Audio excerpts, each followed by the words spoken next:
Akan dibangun Masjid Raya Provinsi Lampung, Gor Saburai mulai dibongkar. Gelanggang olahraga atau Gor Saburai Bandar Lampung yang akan diubah menjadi Masjid Raya Provinsi Lampung saat ini mulai dibongkar.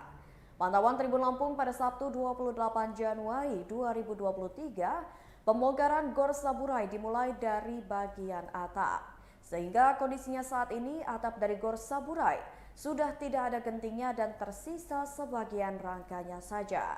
Selain itu, podium penonton yang dulunya menjadi asal sorak-sorai penggemar olahraga juga sudah dihancurkan di beberapa bagiannya. Kemudian dinding di bagian dalam bangunan Gor Saburai juga sudah diratakan dengan tanah. Sementara yang tersisa dari salah satu ikon olahraga Provinsi Lampung itu tinggal menyesuaikan bagian dinding dan rangka atap saja. Nantinya bangunan Gor Saburai akan digantikan menjadi Masjid Raya Provinsi Lampung. Diketahui rencana tersebut sudah ada sejak beberapa tahun lalu. Adapun Yayasan Bakri Amanah menjadi lembaga yang disebut akan menjalankan teknis konstruksi dari pembangunan Masjid Raya Provinsi Lampung itu.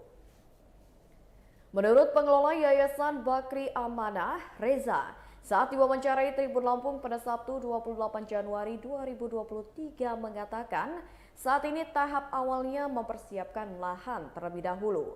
Kata Reza, pembebasan lahan akan dilakukan secara bertahap.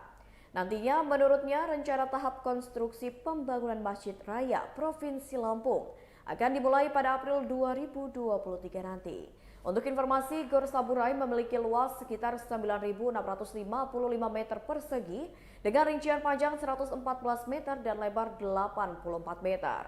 Selain harus merobohkan Gor Saburai, pembangunan Masjid Raya Provinsi Lampung juga akan menggunakan lahan Elephant Park. Luas Masjid Raya itu nantinya akan seluas 2,3 hektar dan akan menampung 10.000 jamaah.